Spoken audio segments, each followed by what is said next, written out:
Hello everybody! Today we're going to be learning how to make my hot chocolate recipe, which is more a vague set of instructions to make hot chocolate rather than a recipe, but the general concept is there. So what I'm going to start by doing is, actually not this, I'm going to start by putting some milk on the stove, enough for a cup, I'd say, so like about this much, I guess.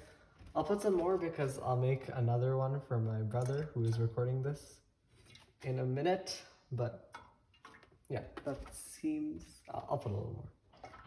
Okay, that seems about right. So then we will turn on the gas, and set this to heating.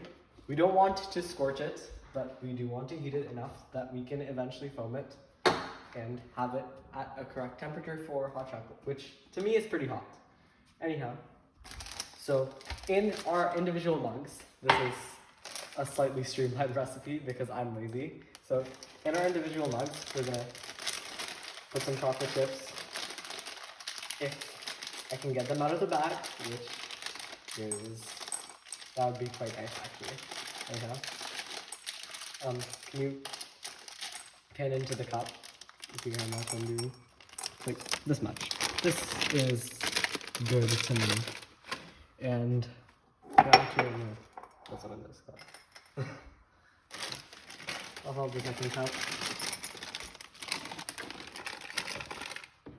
That's a good amount of chocolate chips. Leftover likes his chocolate lighter, so I'm gonna move some back here. Anyhow, so now we're going to fill this with a little bit of water, just enough to cover the chocolate chips. Like, just look like this. So, to the level that the chocolate chips are sitting, put water, and this will help them bounce into a mass that we can actually add milk to later and get hot chocolate without having to stir. Because stirring would break the bubbles that we're going to get from our steamed milk eventually. We're just making sure that this isn't burning. That's always a good sign. So I'm microwaving this for 30 seconds. This is on a 1500 watt microwave. So yours might take more or less time depending on the wattage of your microwave. So this is a loose recipe. I'm just giving you a general concept of how to do this, how I do this, the lazy way, but still the good way. Good for lazy. That is my favorite kind of recipe. Anyhow, now that this is out of the microwave, you can pan into the. I'm just gonna stir it up a little. And if I wasn't being stupid today, I would have put the cocoa powder in before I stirred it so I wouldn't have to waste a spoon. But you know what, that's fine. Okay, so I have my chocolate and I'm going to add some cocoa powder into it. Like so. This is about enough for me. Actually, I'll go in a little bit more. Just for the sake of dark hot chocolate, which is the best thing in the world. Anyhow, I'm gonna keep this spoon in here for now. Sorry. So we're just stirring it up. Making sure it's nice and smooth. Chocolate liquor. I like to call this hot chocolate syrup because in essence that is what it is. So I think I'll add a little bit more cocoa powder. I'm judging purely by the color here, nothing else. So I like my chocolate to be pretty dark brown after I add the milk. So I'm looking for a pretty dark color prior to adding the milk, obviously. And now, once I've mixed this up, I'm gonna go in with some maple syrup for sweetness, because these chocolate chips have very little sweetness in them. Actually, this is empty, so we're just gonna go for sugar and a little bit more water, which is fine. So maple syrup is basically a syrup. Sugar and water is also syrup, so that is a fair replacement, as can be deduced by simple logic of reasoning. So I want this to be a viscosity so that I can, when I pour my milk in it, it will mix, like, it will not sit at the bottom of the cup, like, uselessly. That is not a word, but forget I said that. I don't want it to just sit at the bottom of the container for obvious reasons. So while this milk is heating, I'm gonna make the second one, which will be self-explanatory, same process. Water, microwave, 30 seconds. And I think this milk has actually heated up enough for me to make the foam milk. So we don't have a fancy foam milk foaming wand or whatever. So I'm gonna use my French press, my handy dandy French press. There are plenty of ways you can do this. You don't have to do this. Like, if you don't want steamed milk, or if you don't have the means to making steamed milk at all, it is perfectly okay to not make steamed milk. That should be obvious, but anyhow. Oh, sorry.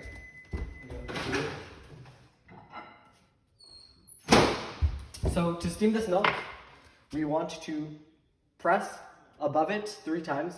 1, 2, 3. And for these 3 times, I'm bringing the thingamabobber above the milk level. Sorry, there's a fly. It's being annoying. Get out of here. Anyhow, so now that I've done that 3 times, actually, you know, 4 is fine. Between 3 and 4, depending on how frothy you want it. I like frothy milk. Now we go under the milk level, over and over again, approximately 100 times. So this is gonna take a while. You don't have to be super precise about this, but I just like to go 100. This will take a hot minute.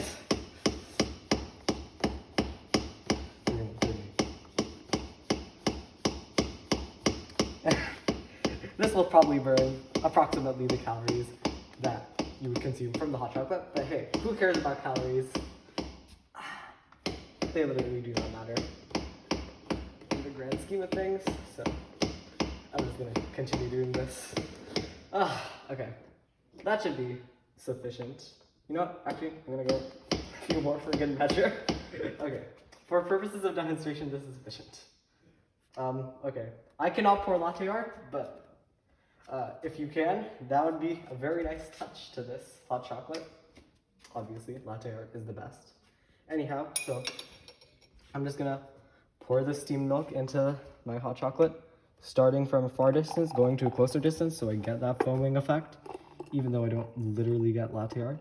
Actually, you know what if we do get latte art? What if I'm good today? No, apparently not. Yeah, it's fine. It is a-okay. Okay, so this is mine.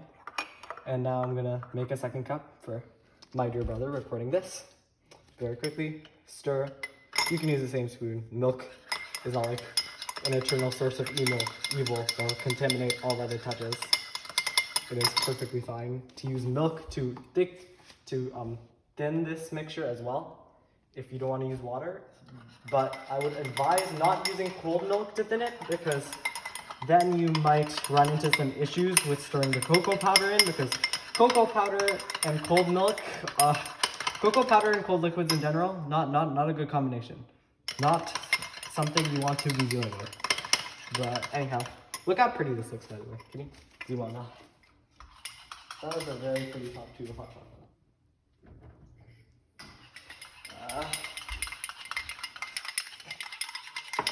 Okay, so let's put this remaining milk in here. Froth it up a little. 2, 3. How much froth do you want, Dhruva? A lot. Okay. Well, this is frothing to a much bigger volume for some reason. Don't mind that.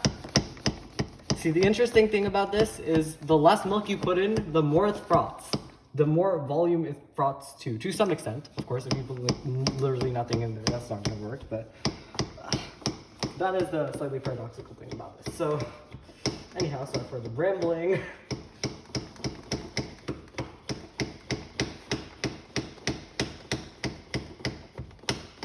That should be enough for this. Look at that. That is beautiful. Not microfoam per se, but beautiful foam. Let's see if we can get latte art. It would be really nice to redeem myself and get latte art on this one. Though unlikely. Okay, we start from high. And then we go. No, okay, no latte art. That's fine. We have some foam, so just scatter it around in both. Okay. We got our 2 hot chocolates. I guess that's all for this video. I didn't give exact quantities because that's not really the point of the recipe. It's more just a general guideline of how I make my hot chocolate, which is kind of non-traditional, I know, with the chocolate chips and the cocoa powder and the froth milk and the microwaving and individual cups. But it is a quite streamlined recipe, and the only dishes you have to clean in the end are the cups you're drinking it out of, the pan, which is quite easy to clean, like this takes like 5 seconds, and also the cafetiere French press also takes like 5 seconds. You have to clean this and then this. And I guess that's it for this recipe. Have a good day. Bye!